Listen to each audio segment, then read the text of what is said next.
A search in secret India, among the magicians and holy men.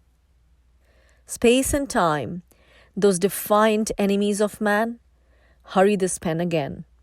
My feet must once more take giant strides on this eastward trek, while my pen sets down a few salient things that are worth a written memorial.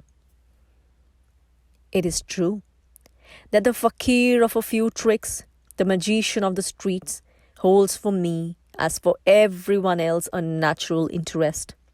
Yet mine is only a fleeting interest, for he can throw little light on the great mysteries of human life, which are alone worthy of a man's deepest thought. Still, his presence is a diversion, and I turn aside on occasions to inquire after him. I want to picture a few of the types who come into the orbit of my wandering, to point my pen at widely differing men. One of them looms up in memory, though he is but an insignificant trickster, whom I met at Rajamundry, a quiet town in the northeastern part of Madras Presidency. An aimless stroll takes me through a place where my shoes sink into the soft sand which covers the ground. Eventually, I arrive at a narrow street which leads to a bazaar. As I walk along in the sultry air, old men squat in open doorways, children play amid the dirt, and a stark, naked youngster dives out of a house, only to disappear again on catching sight of the stranger. In the long, bustling bazaar itself, elderly merchants sit in their little shops and stroke their beards expectantly while I pass. The sellers of food and grain squat beside their open booths, while an army of flies is busy attacking their wares. In course of time, I come to the somewhat gaudy structure of a temple where a little group of men and women stirs out of the dust at my approach. The leprous, the crippled, and the destitute make their rendezvous near the temples and the stations of most Indian cities, that they may gather alms of the pious and the strangers. Worshippers walk noiselessly into the building, their bare feet treading the dust on the stones. Shall I, too, wander into the building and watch the ministrations of the priests? I debate the question and decide in the negative. I proceed on my protracted ramble until I observe a youth riding along before me. He is dressed in a European shirt worn, as is the custom, back to front, and a flowing waistband, while his right arm clasps a bundle of cloth-bound books. When I overtake him, he instinctively turns his head. Our eyes meet, and our acquaintance begins. The exigencies of my profession have taught me to serve the conventions whenever one can, but to dispense with them whenever they stand between one and an objective. I like travel, but usually in an unconventional way. Hence, my Indian wanderings will hardly be a model for the cook's, tourist, or unbohemian traveler. The youth proves to be a student at a large college, and he possesses an air of general intelligence which is quite attractive. Moreover, he seems to have a care for the ancient culture of his land, and when I tell him of my interest in the subject, his delight knows no bounds. I discover, too, that he has not yet succumbed to the hysteria for politics which has attacked most of the young students in the towns, though India is now in the throes of the long turmoil which Gandhi has aroused into being in his effort to disturb the relations between white rulers and brown ruled. Half an hour later, he is guiding me to an open space where a little crowd has gathered in expectant mood. There is a man in the center who is bawling something at the top of his voice.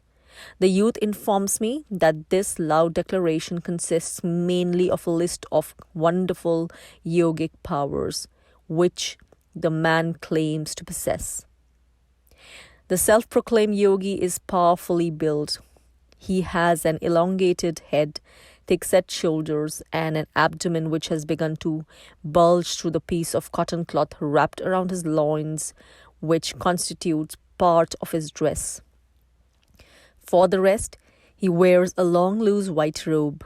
I feel that there is a little too much bravado about the man, but when he offers to perform the mango tree fete, if sufficient financial inducement is forthcoming, I join with a few others in throwing some coins at his feet. He begins by placing a capacious earthenware pot in front of him and then proceeds to squat on the ground. The pot is filled with reddish-brown earth. He shows us a little mango stone and plants it in the earth. After that, he produces a large cloth out of his traveling bag and spreads it over the pot, his folded knees and his thighs. For several minutes, we are treated to some mystic incantations, which the yogi chants in a monotonous voice, and then he withdraws the cloth. The first bud of a mango plant peeps its head above the earth. Once again, he covers both pot and legs, picks up a reed pipe, and emits a weird noise which is presumably to be taken for music.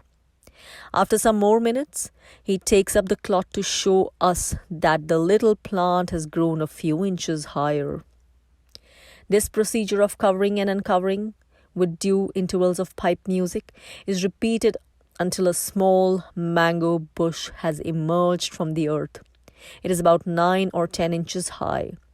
Hardly a tree, but nevertheless a small yellowish gold mango fruit hangs from the top of the plant. All this tree has sprung from the seed which you saw me bury in the earth, announces the yogi triumphantly. My mental constitution does not permit me to accept this statement too readily. I feel somehow that the fate was a piece of mere jugglery. The young man delivers his opinion. Sahib, that man is a yogi. Such men can do wonderful things. But I am not satisfied. Trying to comprehend the mystery, I decide that the man is more likely a member of the masculine and devotee fraternity. Yet, how can one be certain about the matter? The yogi closes his bag and continues to crouch on his hams while watching the crowd slowly disperse. An idea comes suddenly. When we are alone, I approach the yogi, put out a 5-rupee note and say to the student, tell him that he can have this money if he will show me how the thing is done. The youth obediently translates my request. The man makes a show of refusal, but I catch the gleam of desire in his eyes. Offer him 7 rupees, then. Still the crouching man scorns my attempt to negotiate. Very well. Tell him that we bid him farewell. We proceed to walk away, though I purposely take slow steps. Within a few seconds, the yogi shouts and recalls us.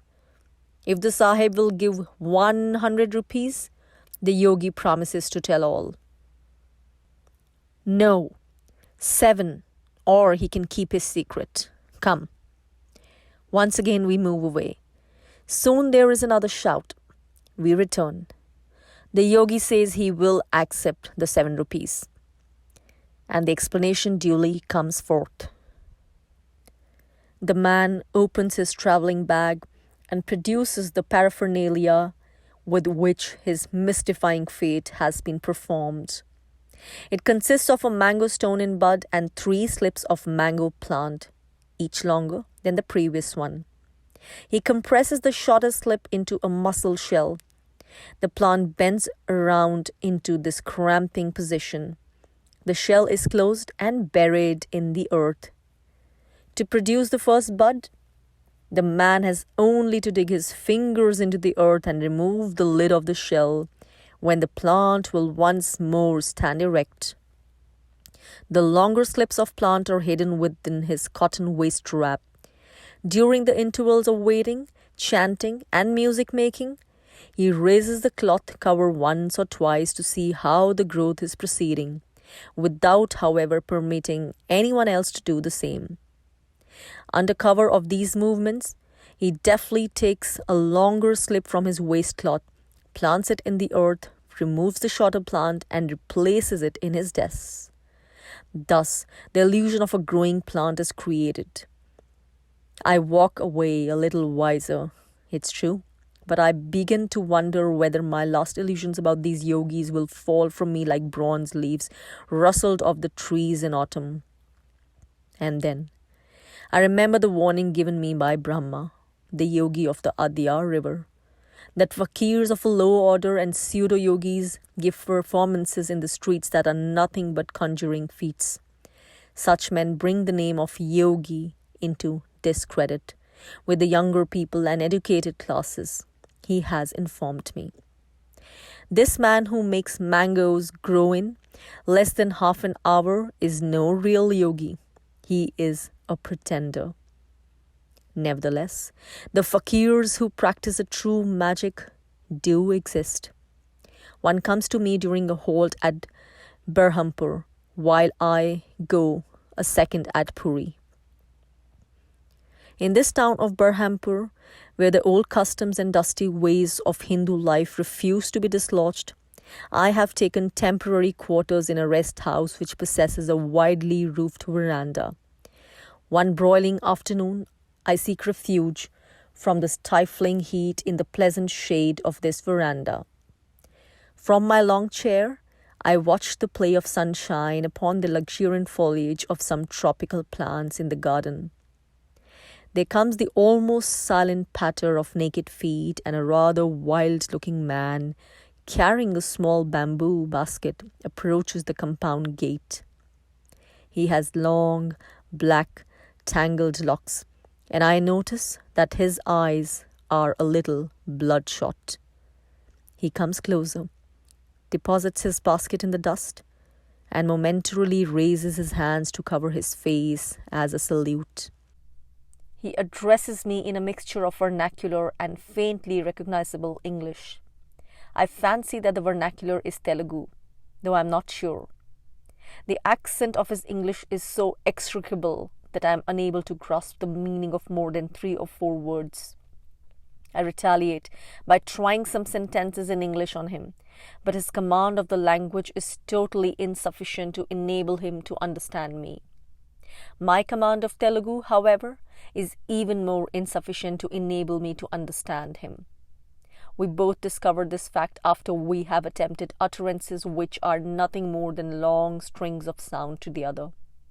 Finally, he attempts to devise a language of gesture and facial expression until I gather that he has something of importance in the basket to show me. I dive into the bungalow and call for the servant, who knows a sprinkling of English, just about enough to sprinkle some intelligibility upon this his own vernacular verbosity. I bid him do what he can to translate. He wishes to show you fakir's magic, master. Excellent. Let him show it then. How much money does he want? He says master can give what he pleases. Go ahead. The fakir's unkempt appearance and unknown origin alternately intrigue and repel me. It is difficult to fathom the expression on this man's countenance. There is something almost sinister about it, yet I do not feel the presence of evil. What I sense around him is an aura of strange forces, unfamiliar powers. He makes no attempt to mount the veranda steps, but squats down under a banyan tree, whose long rambling branches form a low canopy which trails over his head and sinks to the ground. Out of the bamboo basket, he draws forth a venomous-looking scorpion, which he holds by means of a pair of rudely made wooden pincers. The unpleasant-looking insect tries to run away. Immediately the fakir draws a circle around it in the dust, using his index finger. Thereafter, it continues to run round and round.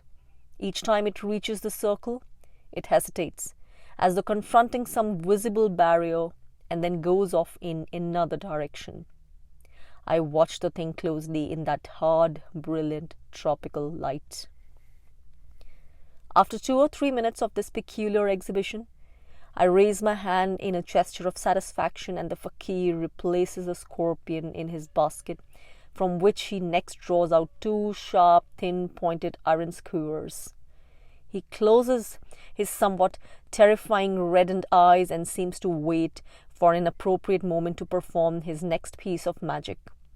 At length, he opens his optical organs, takes one of the skewers and puts it into his mouth point foremost. He forces it through his cheek until most of its length protrudes strangely outside his face. As if not satisfied with this slightly gruesome feat, he repeats it by forcing the second skewer through his other cheek. Mingled sensation of repulsion and wonder flow through me. When he imagines that I have seen enough, he withdraws each of the skewers in turn and proffers a salute. I descend the veranda steps and closely examine his face. Beyond a few insignificant drops of blood and 2 tiny holes in the skin, both wounds are hardly noticeable. The man makes a gesture to bid me occupy my chair again. When I am once more reclining on the veranda, he quietly composes himself for 2 or 3 minutes as though in further preparation for some striking feat. Calmly, with the detachment with which one might pull a button from a jacket, the fakir's right hand ascends to his eyes, seizes the right eyeball, and gradually pulls it out of his socket. I start back astonished. There is a few seconds interval, and he draws the organ a little further out so that it hangs loosely on his cheek, suspended by protruding muscles and veins. A feeling of nausea overwhelms me at the ghastly sight. I remain uneasy until he replaces the dislodged eyeball in its socket. I have had enough of his magic and reward him with some silver rupees. Half-heartedly, I ask the servant to inquire if the man is willing to explain how he performs those anatomical horrors. Promise no tell, master. Father teach son only. Only family know. His unwillingness does not disturb me. After all, it is a matter more for the investigation of surgeons and doctors than for errant writers. The fakir covers his face with his hands in a parting salute, retreats through the gates of the compound, and soon disappears down the dusty road. The quiet ripple of waves at Puri comes to my ears. It is pleasant to catch the tang of a faint breeze which blows in from the Bay of Bengal. I walk upon a deserted part of the shore where yellowish-white sands stretch away in a broad expanse and where one sees the horizon through the hot, shimmering haze which fills the air. The sea is like liquid sapphire. My watch glitters in the glaring sunlight as I draw it out of a pocket. Retracing my steps to the town, I walk right into an inexplicable performance which is destined to provide me with a standing puzzle. I discover a gaudily dressed man surrounded by a mixed crowd. His turban and pajama trousers reveal him as a Mohammedan. I reflect on the anachronism that the Mohammedan should be so prominent in the town which is so pronouncedly Hindu. The man piques my curiosity and arouses my interest. He has a little tame monkey which is quaintly dressed in colored clothes. He puts it through its paces, and each time it unerringly obeys and commands of its master with an intelligence which is almost human. Espying me, the man says something to the creature, which straightway hops through the crowd and accosts me with a plaintive cry. It then removes its hat and holds it out before me as though begging for bakshish. I throw in a 4-anna piece. The monkey politely bows its head, makes a sort of curtsy, and then returns to its master.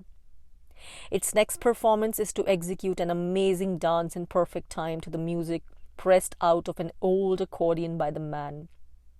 It possesses an artistic grace and exquisite sense of rhythm worthy of a better stage. When the show comes to an end, the man addresses a few words in Urdu to his assistant, a young Mohammedan, who approaches me and asks me to enter a tent which stands at the rear, as his master has something special to show me.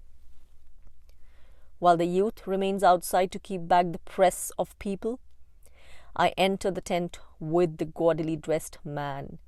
I discover inside that the structure is really a cloth partition flung around 4 upright posts, and that it is quite roofless.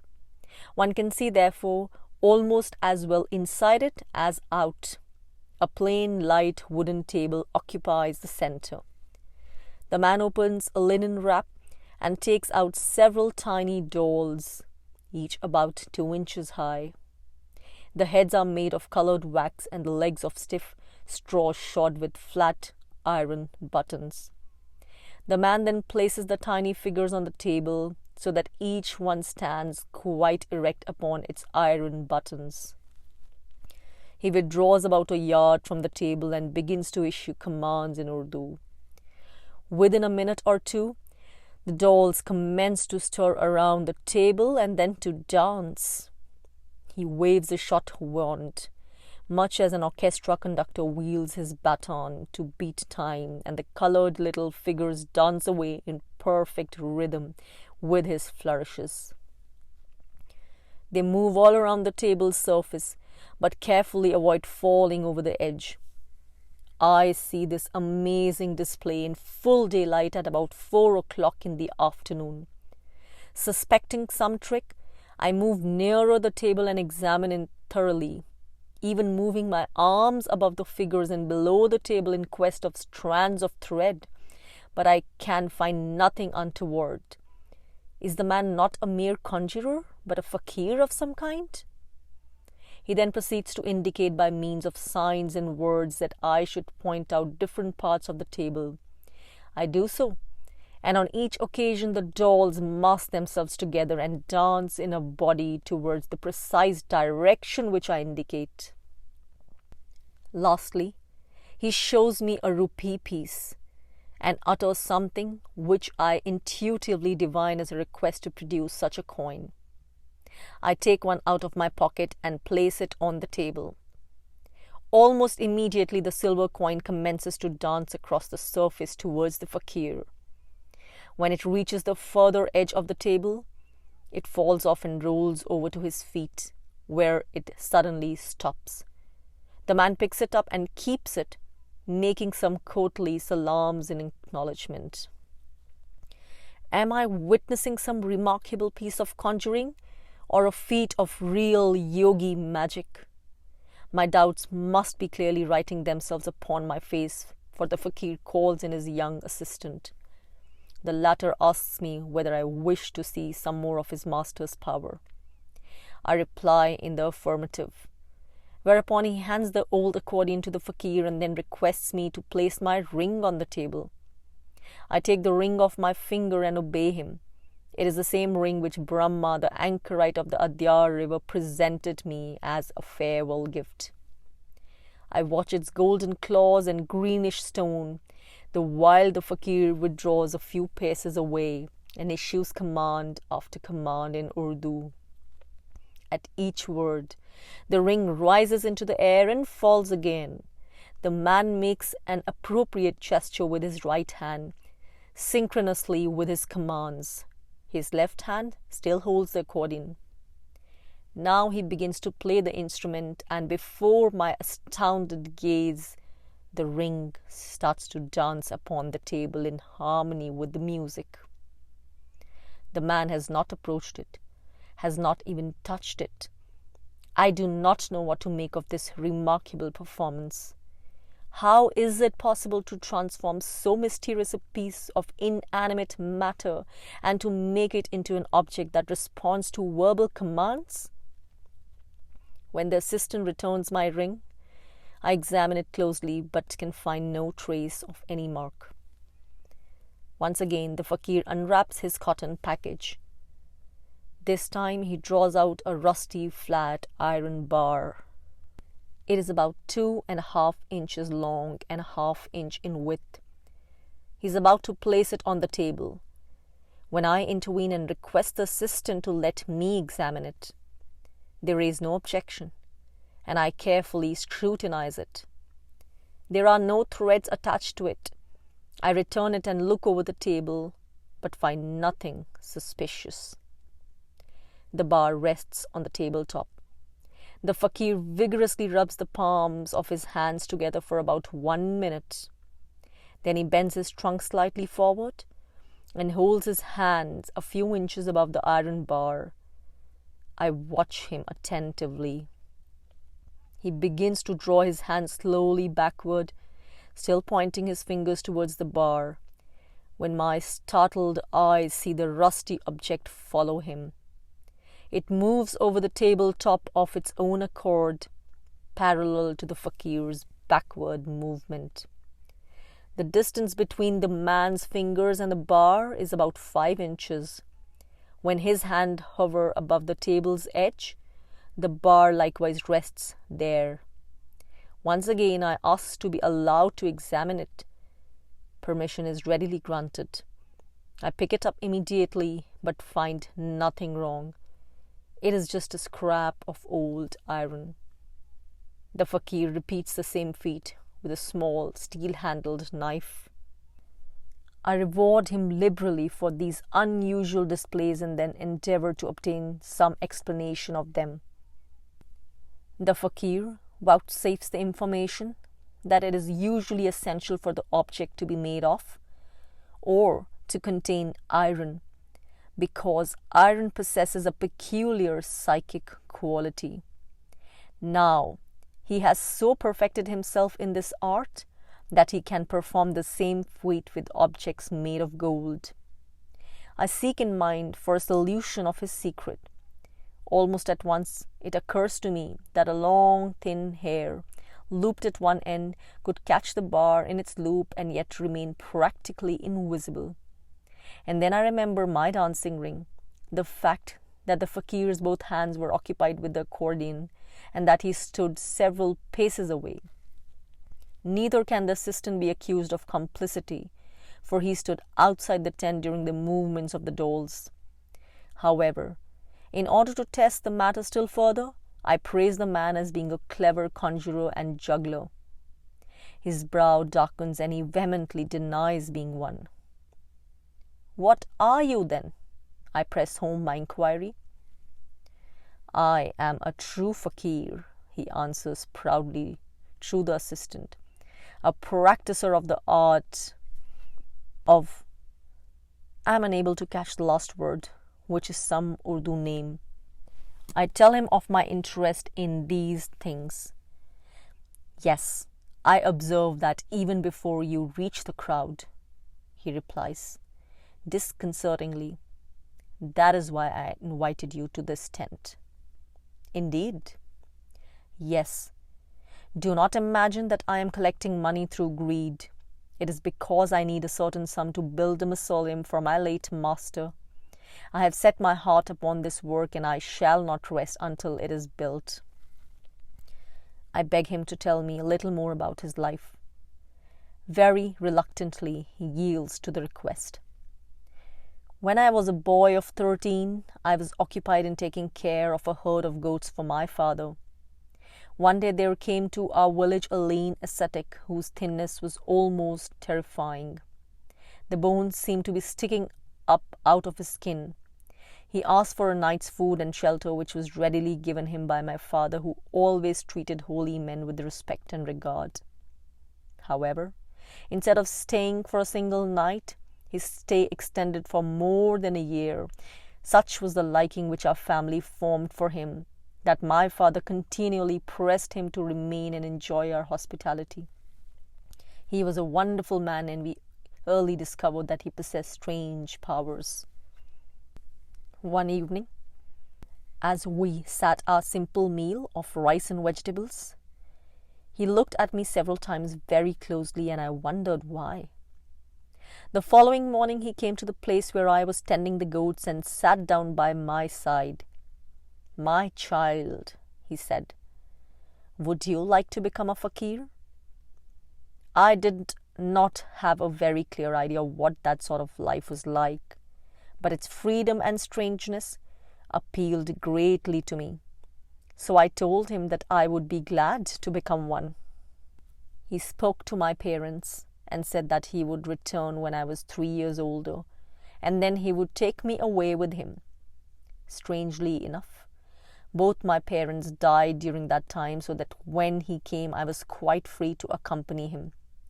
Thereafter, we roamed the land, going from village to village, I as his disciple, he as my master. All the marvels which you have seen today are really his, for he taught me how to do them. Is it possible to learn these things easily? I ask. The fakir laughs. Only by many years of hard practices can a man master such things. Somehow I feel that his story rings true. He seems a pleasant, sincere sort of man. Though I am skeptical by temperament, yet I keep my skepticism on a leash. As I stagger out of the tent, uncertain whether I have lived through an extraordinary dream, the pleasant breeze revives me. I hear it stir a row of graceful coconut trees which shadow a distant compound. The further I walk away, the more incredible these feats appear to me. I would like to suspect some trick on the fakir's part, yet I feel that his character is more honest than not. But how can one explain this amazing art of moving material objects without visible contact? I do not understand how anyone can alter natural laws at his mere whim. Perhaps we do not know as much about the nature of things as we think we do. Puri is one of the sacred cities of India. Monasteries and temples have found a home here since antiquity. Pilgrims pour into the town during certain years of festival and help to pull the gigantic car of Juggernaut on its 2-mile journey. I take the opportunity to study the holy men who pass through the place, and in the result have to modify my earlier unfavorable impressions. One wandering holy man, who speaks broken but understandable English, proves to be quite a fine character when I get into closer acquaintance with him. He is on the right side of 40 and wears a thin necklace of berries around his throat. He tells me that he roams from shrine to shrine upon pilgrimage and from monastery to monastery. Wearing only a single robe and begging his food, his ambition is to visit the chief sacred places of the East and the South. I help him with little alms. In return, he shows me a small book printed in Tamil. It is so yellow-stained and weather-worn as to appear nearly a century old. It contains several quaint woodcuts. Slowly and carefully, he cuts out 2 of the pictures and presents them to me. My encounter with the literary sadhu, as I name him, is more amusing. It happens one morning when I sit upon the sands reading the rose-scented pages of Omar Khayyam.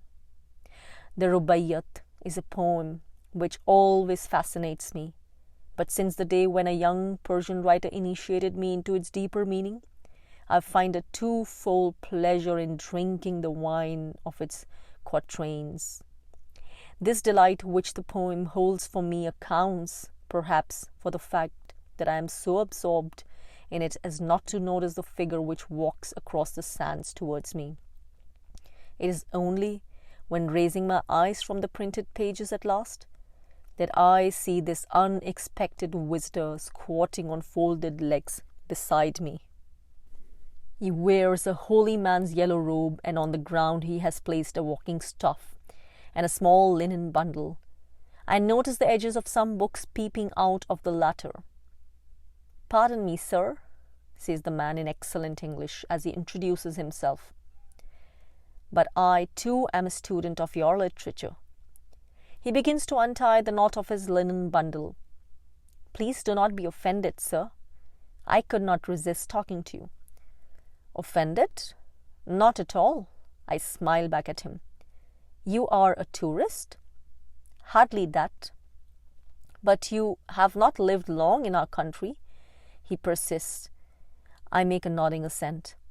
He unrolls the bundle and displays 3 cloth-bound books with worn-looking covers and tattered corners, some paper-wrapped pamphlets, and some writing paper. Observe, sir, here I have essays by Lord Macaulay, a wonderful literary style, sir, a great intellect, but what a materialist! So I have stumbled across a budding literary critic, I reflect. This book is A Tale of Two Cities by Mr. Charles Dickens. What sentiment, what tear-bringing pathos, sir!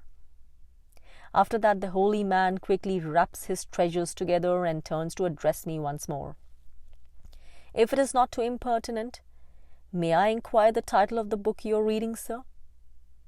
I am reading a book by Khayyam. Mr. Khayyam?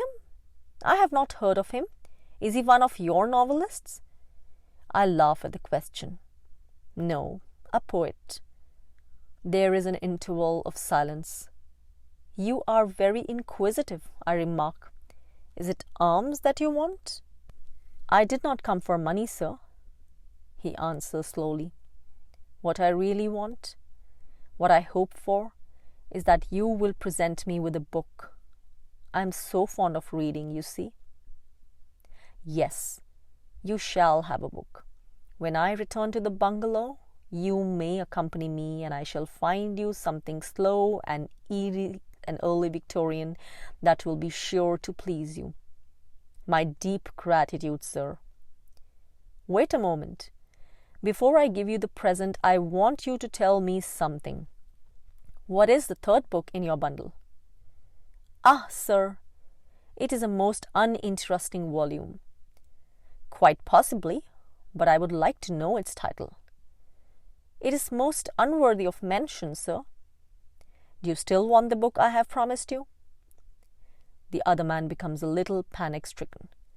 I do indeed, sir. I must tell you, since you force me. It is called Mamoism and Materialism, a study of the West by a Hindu critic. I pretend to be shocked. Oh, so that is the kind of literature you study? It was given to me by a merchant in the town. He excuses himself in a weak, apologetic manner. Let me see it then. I run my eyes over the chapter headings of his tattered volume and read a page here and there. It is written in declamatory style by some Bengali babu and published in Calcutta, probably at its author's expense. On the strength of the 2 degrees tacked onto the end of his name, but without any first-hand acquaintance with his subject, the writer luridly pictures Europe and America as a kind of new inferno, full of suffering and gloom, and peopled by tortured working classes and sybaritic plutocrats engaged in debased pleasures. I return the book without comment. The holy man hastily puts it away and produces one of his pamphlets. This contains a short biography of an Indian saint, but it is printed in Bengali, he informs me. Now tell me, do you agree with the writer of Mamoism? I ask. Just a little, sir, just a little. It is my ambition to travel to the West one day, then I shall see it for myself. And what will you do there? I shall deliver lectures to transform the darkness of people's minds into light. I would like to follow in the footsteps of our great Swami Vivekanand, who gave such captivating ornations in the great cities of your lands. Alas, that he died so young. What a golden tongue died with him. Well, you are a strange kind of holy man, I remark. He raises his forefinger to the side of his nose and replies with a sapient air. The supreme playwright has set the stage. What are we but actors who make our entrances and exits? As your world-renowned Shakespeare says. I come now to the realization that India's holy men are an extremely mixed lot. Many are good, inoffensive people, for the most part, even though they seem anemic from the angle of power or wisdom. Others are either failures in worldly life or just men looking for an easy living. One of these men approaches me and begs for bakshish. His matted hair, ash-smeared body, and rascally face give him a repulsive appearance. I decide to resist his importunities, if only to study the result. Resistance merely increases his persistence. When finally he tries a new track by offering to sell me his bead rosary, to which dirty-looking object he attaches reverential importance if I am to judge by the exorbitant price he demands, I bid him be gone. Less common are those foolish ascetics who publicly display their efforts at self-torture. The man who holds an arm aloft in the air until his nails are half a yard long may be matched by the man who stands on one leg for years. What either hopes to gain from these unattractive exhibitions, aside from the few annas he may collect in the begging bowl which rests at his side, it is not easy to determine. A few seem to practice a sinister sorcery quite openly. They are the voodoo men of India, and work mainly in the villages. For a small fee they will injure your enemy, dispose of an unfavored wife, or clear the path of your ambition by striking your rival down with mysterious sickness. One hears dark and astonishing tales concerning these black magicians, yet they too rejoice in the name of yogi or fakir. Remains a cultured remnant of holy men who condemn themselves to long years of distracted search, to periods of painful self-denial, and to ostracism from the conventional world of organized society, because they have gone forth in search of truth. They possess an instinct which plainly says, whether rightly or wrongly, that to attain to truth is to attain to lasting happiness. We may question the Indian stereotyped religious and world-renouncing way of conducting this search, but the urge which sends him forth is less open to question. The average man in the West has no time for such a quest. He possesses a good excuse for accepting the prevailing mood of indifference, because he knows that if he errs, then he errs in company with the whole continent. For this skeptical age treats the search after truth as a trifle, which, while spending its own energy upon the serious pursuit of what our best moments reveal as trifles. Somehow, it never occurs to us that the few whose lives are spent in the passionate quest of life's real meaning are more likely to form correct opinions on the problems of the passing hour than those who spend their energies upon a dozen different interests and have given barely a single thought to the discovery of truth. A Westerner once came down into the Punjab plains on a mission other than mine, but some folks he encountered there caused him to strike off at an unexpected tangent until he came dangerously near to forgetting his primal purpose. Alexander the Great was looking for a vaster land than his own to put under his sceptre. He came as a soldier, but it seemed that he might finish as a philosopher.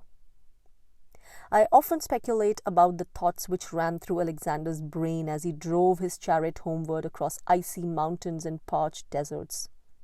It is not difficult to perceive that the Macedonian king, who fell under the spell of the sages and yogis he encountered and spent days at a time eagerly questioning them and warmly discussing their philosophy, needed only a few more years' sojourn in their midst to startle the West with new departures in policy. The holy men of today still contain some among their ranks who do much to keep alive what there is of idealism and spirituality in the country. That the undesirables are in the majority is possible. If so, it is the inevitable result of time's degenerating activity, but it need not blind us to the presence of the saving remnant, who shine out all the more. One meets such a bewildering variety that it does not seem advisable to affix a label, either of praise or blame, upon the whole race. I understand the attitude of those hot-headed students of the towns who assure me that the extermination of these parasitic holy men will constitute a great blessing on India. I equally understand those milder spirits who, older in years and residents of quieter towns, inform me that if Indian society can no longer provide for its holy men, then it is doomed. The problem is important to India in other directions, for economic distress is compelling certain re-evaluations. The holy man fulfills no useful economic function in the country.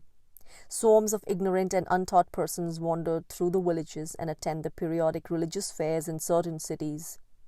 They become boogeymen to the children, and impertinent, inopportune beggars to adults. They are a burden to society, for they have nothing to give in return for that which they receive.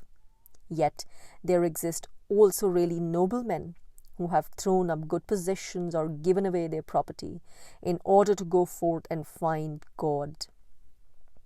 Wherever they go, they endeavor to exalt those with whom they come in contact. If character counts, then their efforts to uplift themselves and others is surely worth the bit of bread or plate of rice they receive. One can only say, in conclusion, that one must strip the spiritual skin of a man, whether he be vain humbug or saintly wanderer, if his real worth is to be rightly estimated. The black mantilla of night descends upon the ample shoulders of this earth, the while I wander through narrow, overcrowded lanes in old Calcutta. My mind is still haunted by a gruesome sight of the morning. Our train puffs into Howrah station bearing a ghastly cargo on its cow catcher. The line runs for many miles through a dangerous jungle where princely panthers roam freely. During the night, our engine hits a beast, kills it instantly, and carries the broken body into the station. The panther's torn, jagged flesh is not easily dislodged from the iron frame. But in the onward rushing train, I have picked up another thread of guidance in this quest. Like most main line trains in India, it is packed to the point of fullness. The compartment in which I have been fortunate enough to find a berth, for all trains carry sleeping berths, except in the lowest class, contains a mixed crew. They discuss their affairs so openly that soon one learns who and what they are. There is a venerable son of Islam who is attired in a long black silk coat, which is buttoned around his neck. A round black cap, neatly embroidered in gold, rests on his thinly thatched head. White pajama trousers are gathered around his legs, while his shoes provide an artistic finish to his dress, for they are daintily made with red and green threadwork. There is a beetle-browned Marathi from Western India, a gold-turbaned Marwari who, like many members of his race, is a moneylender, and a stout Brahmin lawyer from the south. They are all men of some wealth, for they are attended by personal servants who dart out of their third-class carriages at most stopping places to inquire after their master's welfare. The Mohammedan gives me a single glance, closes his eyes, and drifts off into vacuous sleep. The Marathi busies himself in conversation with the Marwari. The Brahmin has recently entered the train.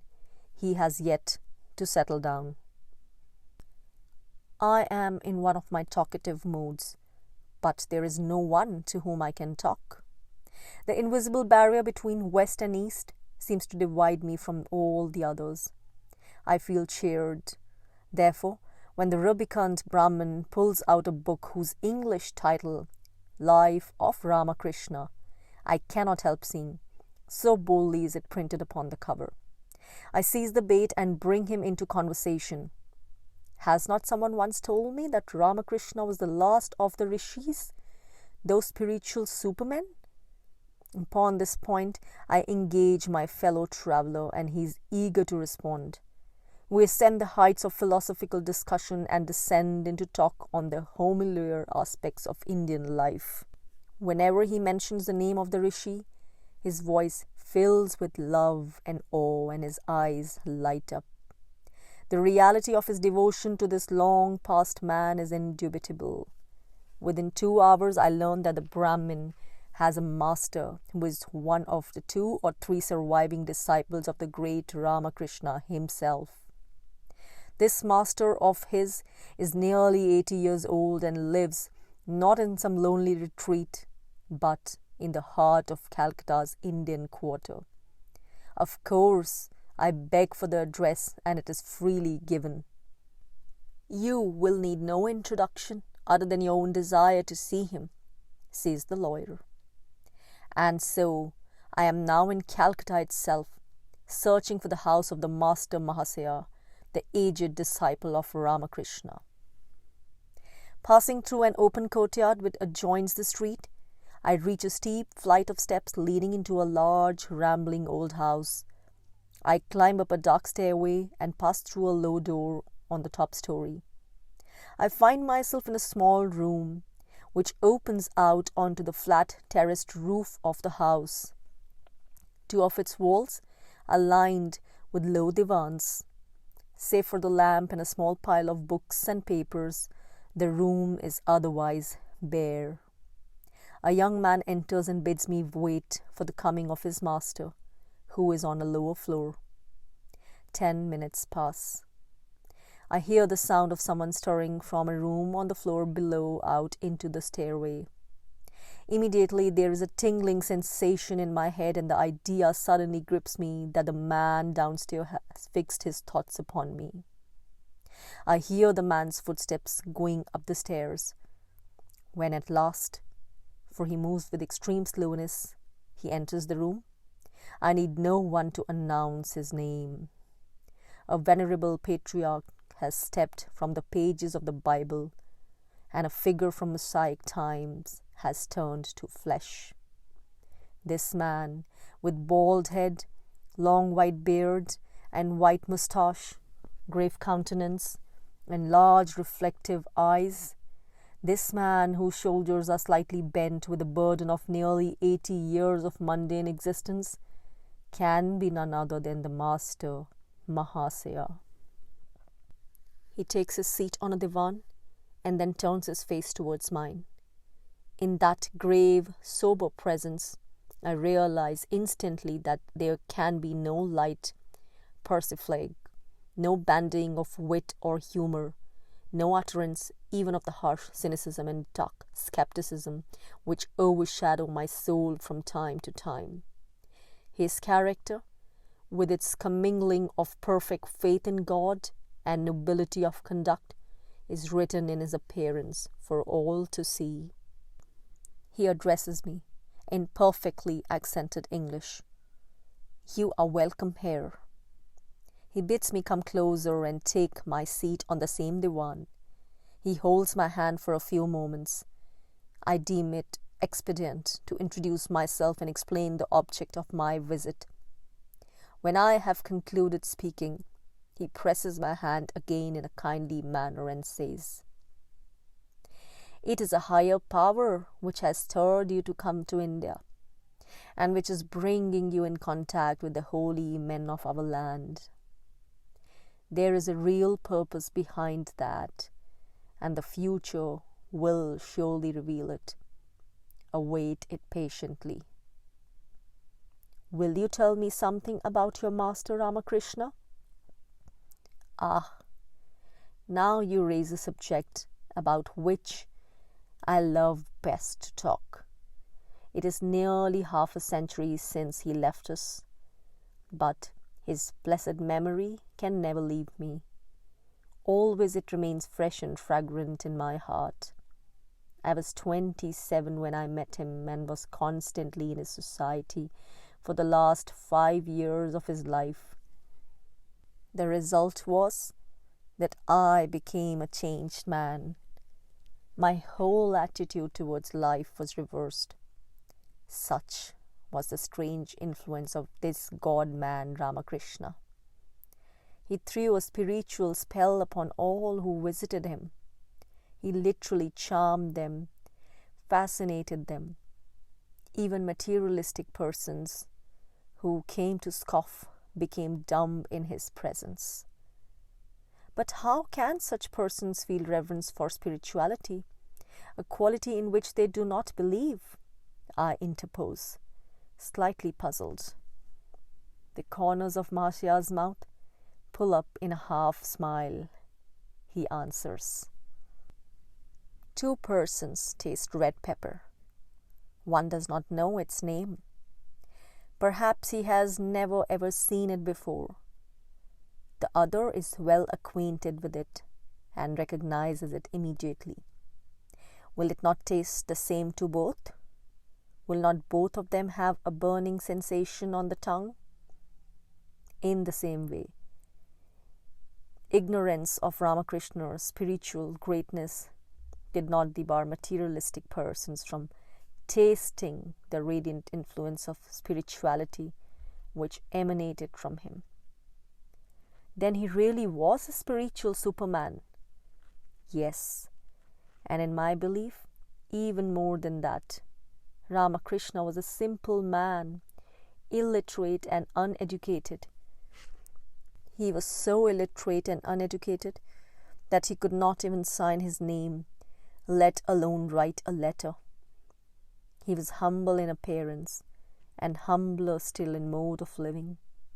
Yet he commanded the allegiance of some of the best educated and most cultured men of the time in India. They had to bow before his tremendous spirituality, which was so real that it could be felt. He taught us that pride, riches, wealth, worldly honors, worldly position are trivialities in comparison with that spirituality, are fleeting illusions which deceive men. Ah, those were wonderful days.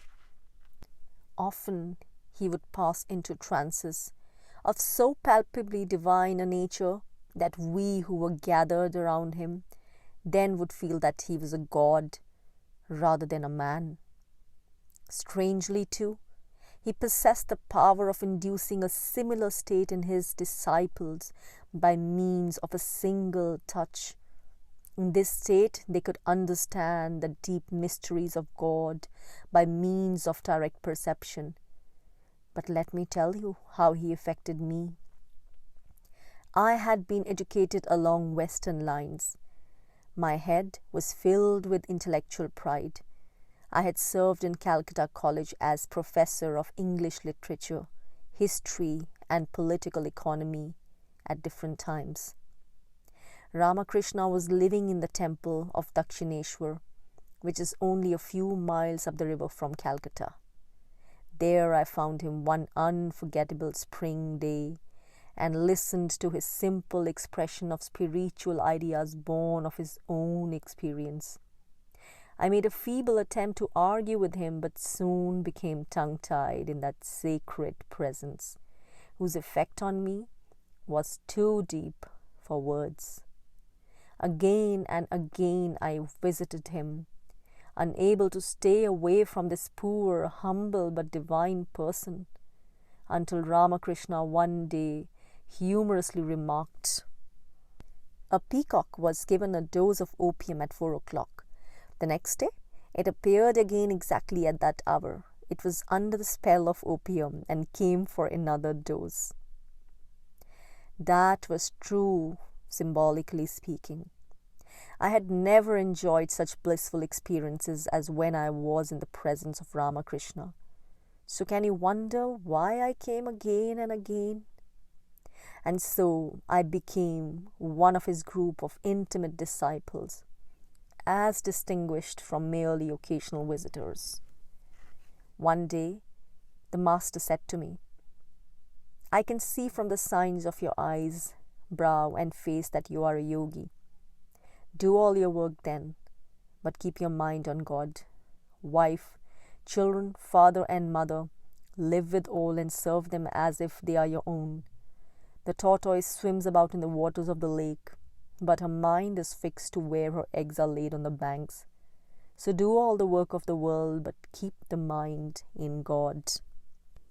And so, after the passing away of our master, when most of the other disciples voluntarily renounced the world, adopted the yellow robe, and trained themselves to spread Ramakrishna's message through India, I did not give up my profession, but carried on with my work in education.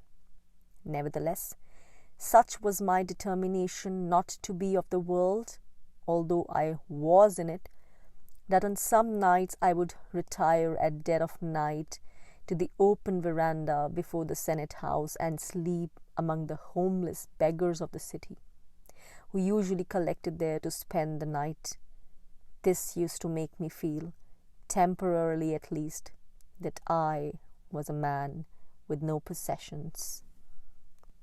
Ramakrishna has gone, but as you travel through India, you will see something of the social, philanthropic, medical and educational work being done throughout the country under the inspiration of those early disciples of his, most of whom, alas, have now passed away too. What you will not see so easily is the number of changed hearts and changed lives, primarily due to this wonderful man. For his message has been handed down from disciple to disciple, who have spread it as widely as they could. And I have been privileged to take down many of his sayings in Bengali. The published record has entered almost every household in Bengal, while translations have also gone into other parts of India. So you see how Ramakrishna's influence has spread far beyond the immediate circle of his little group of disciples. Mahasaya finishes his long recital and relapses into silence. As I look at his face anew, I am struck by the non-Hindu color and caste of his face. Again, I am wafted back to a little kingdom in Asia Minor, where the children of Israel find a temporary respite from their hard fortunes. I picture Mahasaya among them as a venerable prophet speaking to his people. How noble and dignified the man looks. His goodness, honesty, virtue, piety and sincerity are transparent. He possesses that self-respect of a man who has lived a long life in utter obedience to the voice of conscience. I wonder what Ramakrishna would say to a man who cannot live by faith alone, who must satisfy reason and intellect? I murmur questioningly. He would tell the man to pray. Prayer is a tremendous force. Ramakrishna himself prayed to God to send him spiritually inclined people. And soon after that, those who later became his disciples or devotees began to appear. But if one has never prayed, what then? Prayer is the last resort. It is the ultimate resource left to man. Prayer will help a man where the intellect may fail. But if someone came to you and said that prayer did not appeal to his temperament, what counsel would you give him? I persist gently.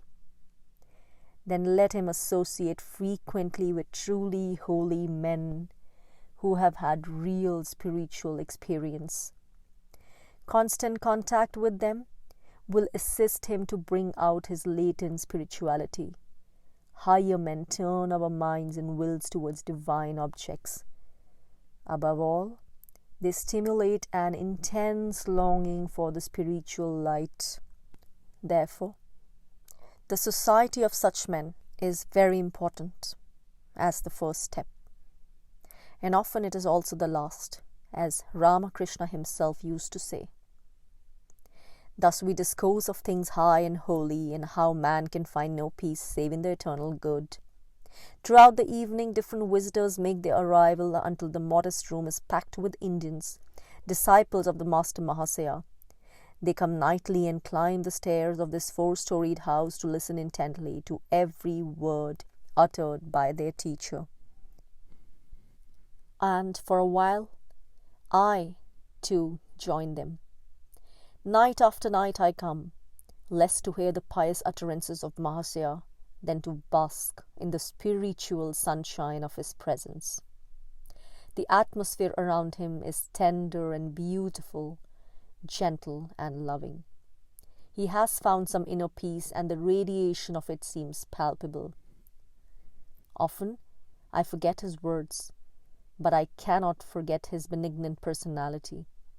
That which drew him again and again to Ramakrishna seems to draw me to Mahasaya also. And I begin to understand how potent must have been the influence of the teacher when the pupil exercises such a fascination upon me. When our last evening comes, I forget the passage of time as I sit happily at his side upon the divan. Hour after hour has flown by. Our talk has had no interlude of silence, but at length it comes. And then the good master takes my hand and leads me out to the terraced roof of his house, where, in the vivid moonlight, I see a circling array of tall plants growing in pots and tubs. Down below, 1,000 lights gleam from the houses of Calcutta. The moon is at its full. Mahasaya points up towards its round face and then passes into silent prayer for a brief while. I wait patiently at his side until he finishes. He turns, raises his hand in benediction, and lightly touches my head. I bow humbly before this angelic man, unreligious though I am. After a few more moments of continued silence, he says softly, "My task has almost come to an end. This body has nearly finished what God sent it here to do. Accept my blessing before I go." He has strangely stirred me. I banish the thought of sleep and wander through many streets. When at length I reach a great mosque and hear the solemn chant, "God is most great," break forth upon the midnight stillness, I reflect that if anyone could free me from the intellectual skepticism to which I cling and attach me to a life of simple faith, it is undoubtedly the Master, Mahasaya. "You have missed him. Perhaps it was destined that you should not meet. Who can tell?" The speaker is Dr. Bandyopadhyay, house surgeon to one of the Calcutta hospitals. He is one of the most skillful surgeons in the city. His hands have performed 6,000 operations. His name possesses a string of degrees trailing after it, and I have derived much pleasure in carefully and critically examining with him some of the knowledge of the yoga of body control which I have picked up. His scientific training in medicine and his expert knowledge of anatomy have proved helpful in my endeavor to lift the subject of yoga to a purely rational plane. "I know almost nothing of yoga," he has confessed. "What you tell me is new to me. I have not even met a yogi, that is, a real one, save Narsingha Swami, who came to Calcutta not long ago. It is then that I inquire after the latter's whereabouts, only to receive this disappointing answer. Narsingha Swami flashed into Calcutta, created a sensation, and then went off I know not where. I understood that he emerged suddenly out of retirement in the interior before he came here, so he may have returned there. I would like to know what happened. He was the talk of the town for a short time. He was discovered by Dr. Neogi, who is professor of chemistry at the Presidency College of Calcutta University. A month or two before, at Madhupur, Dr. Neogi saw him lick a few drops of poisoned acid and also stuff glowing charcoal into his mouth and keep it there until it stopped glowing. The doctor's interest was aroused and the yogi was persuaded to come to Calcutta. The university arranged to have a public demonstration of Narsingha Swami's powers before an audience composed exclusively of scientists and medical men. I was among those invited to be present. It was held in the physics theatre of the Presidency College. We were a fairly critical lot, and as you know, I have given very little thought to matters of religion, yoga, and such like things, because my attention has been centered on professional studies. The yogi stood in the center of the theatre, and he was handed poisons which have been taken from the college laboratory stock. We gave him a bottle of sulfuric acid first. He poured a few drops into his palm and licked them up with his tongue.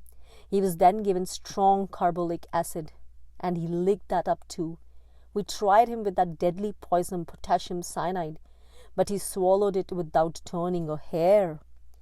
The feat was astounding, unbelievable even, yet we had to accept the evidence of our own eyes. He had taken enough potassium cyanide to kill any other man within 3 minutes at most, yet there he stood smiling and apparently unharmed. After that, a thick glass bottle was broken and the pieces were ground down to a powder. Narasimha Swami swallowed the powder, which can slowly kill. 3 hours after swallowing this strange meal, one of our Calcutta doctors applied a stomach pump to the yogi, and the contents of his stomach were taken out. The poisons were still there, and on the following day the powdered glass was discovered in his stool. The thoroughness of our test was beyond dispute. The strength of the sulfuric acid was shown by its destructive effect on copper coin. Among those present at the demonstration was Sir C.V. Raman, the famous scientist and winner of the Nobel Prize, who described the performance as a challenge to modern science.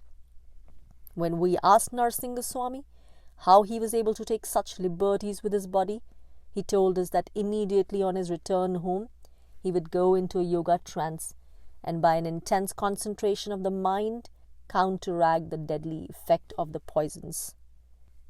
Can you offer any explanation based on your medical knowledge? The doctor shakes his head. No, I can offer none. It is completely baffling. When I return home, I hunt through a trunk for the notebook in which I have recorded my conversations with Brahma, the yogi of the Adya river. I turn the pages rapidly until I find this note. Poisons cannot harm the adept who has practiced the grand exercise, no matter how violent they be. This exercise is a combination of certain posture, breathing, willpower, and mind concentration exercises. According to our tradition, it confers upon the adept the power of absorbing any object he chooses, even poisons, without being inconvenienced. It is an exceedingly difficult practice and must be regularly done if it is to keep its merit. A very old man once told me of a yogi who lived in Benares and who could drink large quantities of poison without being harmed. This yogi's name was Trilinga Swami. He was very well known in the town in those days, but he died many years ago. Trilinga was a great adept who was very learned in the yoga of body control.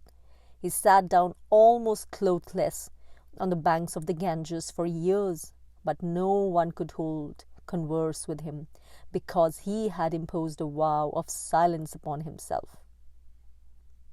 Incredible and impossible I had deemed this immunity to poison when Brahma had brought the subject within the line of my vision for the first time. But now, my preconceived ideas of the limits of what is possible have become a little shaky. Sometimes I have wondered at the unbelievable and almost incomprehensible tasks which these yogis set themselves. Yet, who knows, perhaps they possess secrets which we Westerners are vainly trying to discover through 1,000 laboratory experiments. End. Chapter 10.